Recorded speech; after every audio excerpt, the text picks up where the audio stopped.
get over.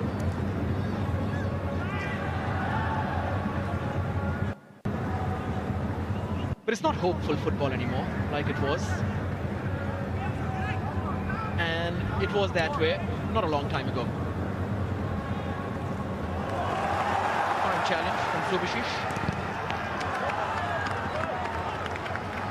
Great challenge, a strong challenge coming in from Subashish. Winning the ball fairly, and then winning inside a goal kick as well. But when you speak of hope, I also speak of dreams and beliefs that this Indian team has. And I dream and I believe that this team can do better. It has done better in the past, but the future also looks very, very bright for this team.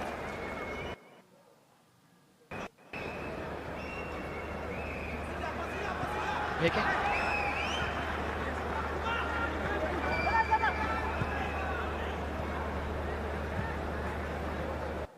Need to find options, play the ball forward. Ralvike with a good run, finding Sahal. Chetri out wide for Chantal. Apuya. Subashish once again going for that early ball. Too early on that occasion. There was nobody present in the box. An option of Sahal was right there in front of him to play that neat little soft ball that we saw between Anirudh Thapa and Udanta in the first half. Sahal. Mahesh. And once again in the way, Lucas Mendes. How quick was that?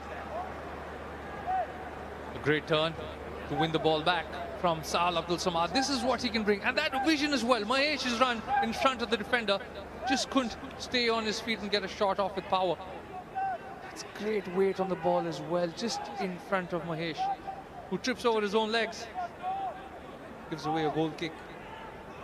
These are the opportunities, though. We are creating them. Just about getting them on target.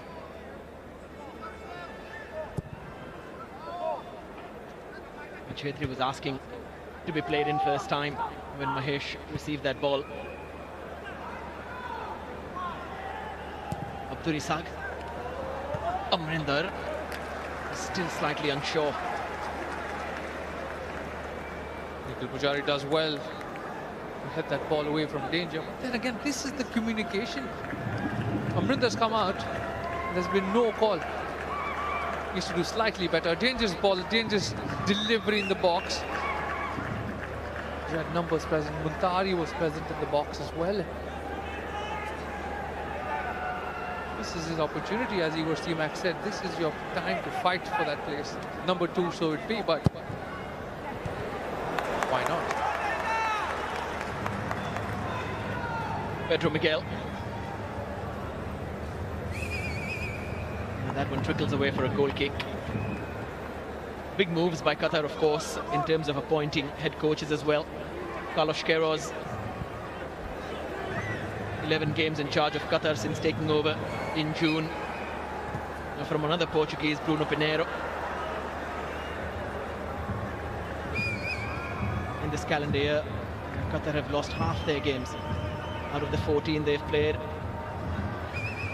So it has been a mixed bag. It's not been smooth sailing, but there has been a constant churn of players coming in, being tried and tested to figure out the Asian Cup squad. Once again, the host nation.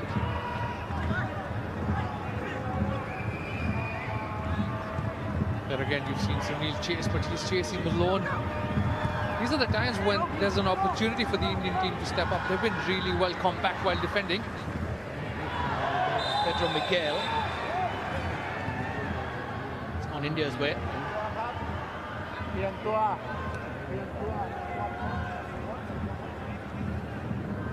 Pedro Miguel stepping out again, tripping over Subashish's feet, who earns his side. A free kick, does well to cut in. Mahesh present as well to do his defensive jobs. Asking questions of the referee, Pedro Miguel. How is that my foul? Al Haidos will be coming off for Al Bayati.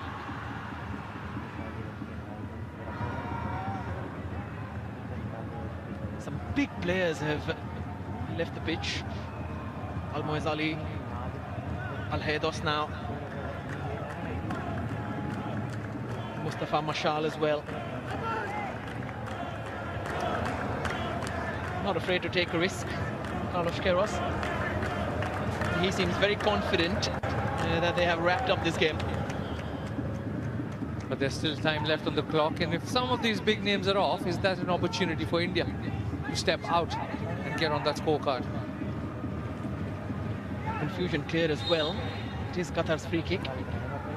Akram Afif delivers.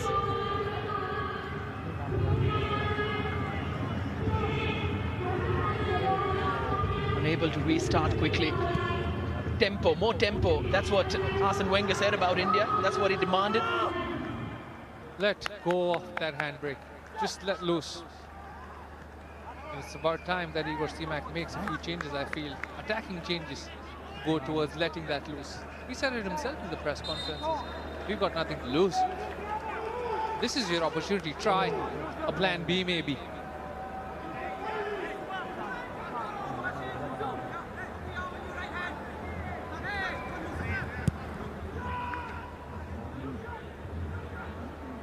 A lot of this Qatari side also made of players who play for Al Sadd.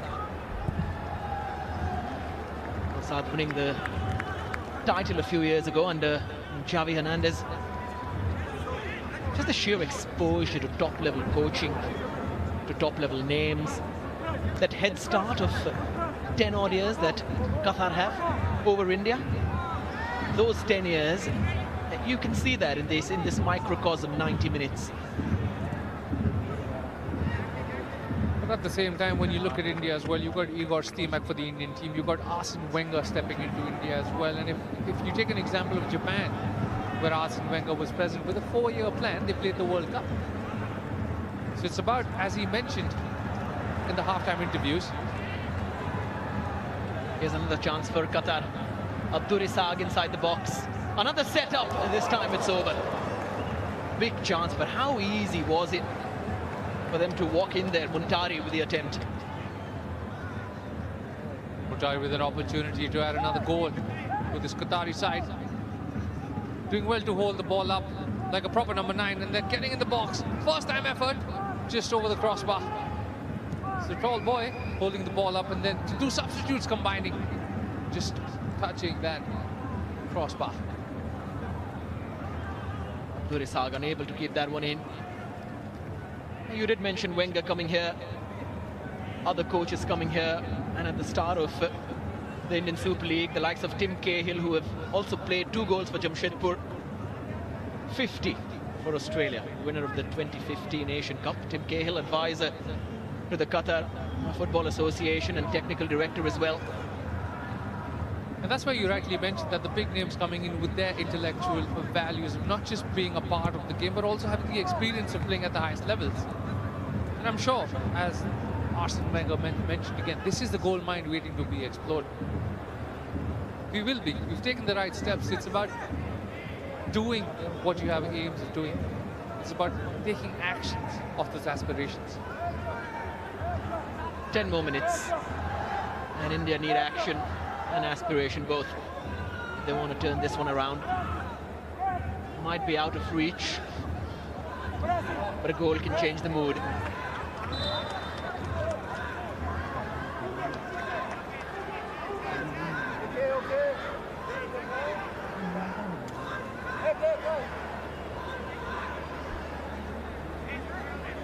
Winning that away game against Kuwait, and there are trips to Afghanistan as well, one to Qatar as well.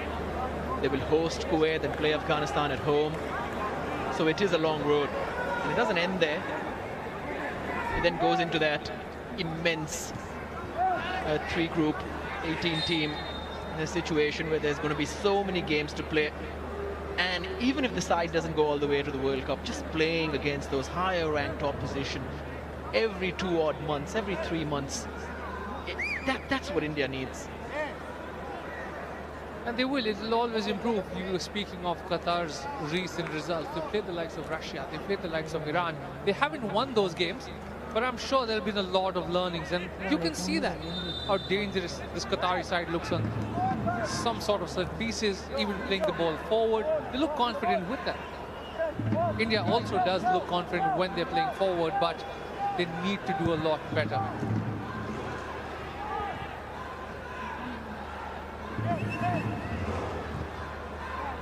Subhashish.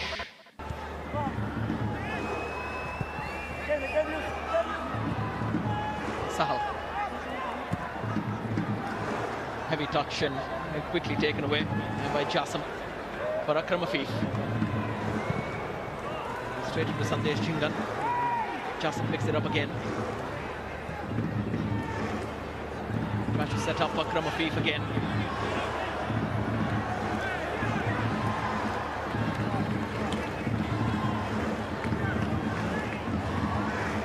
Jari taking no prisoners there, just making sure the ball gets away from his box. We asked for a foul as well in the beginning of that. Abdul Salam. Substitutions coming India's way. Rahul KP and Ishan Pandita coming on for Sunil Chetri and Lalyanzwala Chante.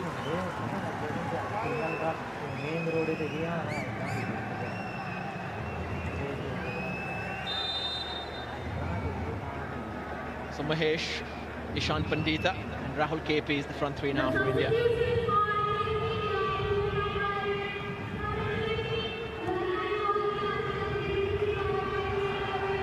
Ishan Pandita and Rahul KP have pace to burn, some fresh legs to trouble this Qatari defence.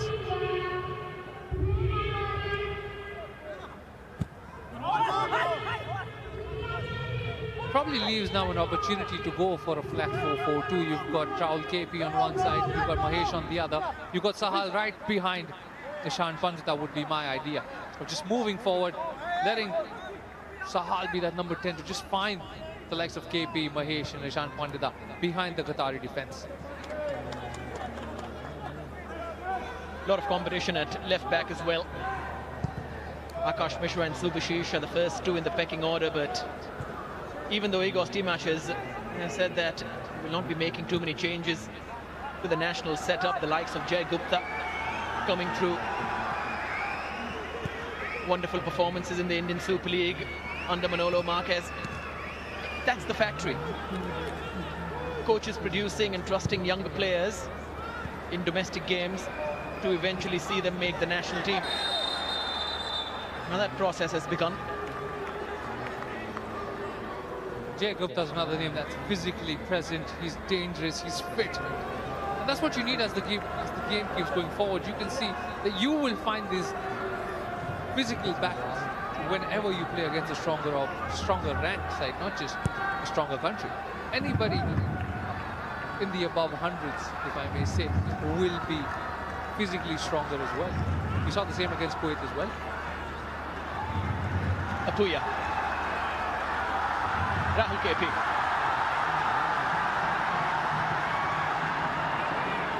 Not enough in that cross. But immediate impetus down the right. Fresh legs trying to cause difficulties for this Qatar side. Ishan was on that second post as well.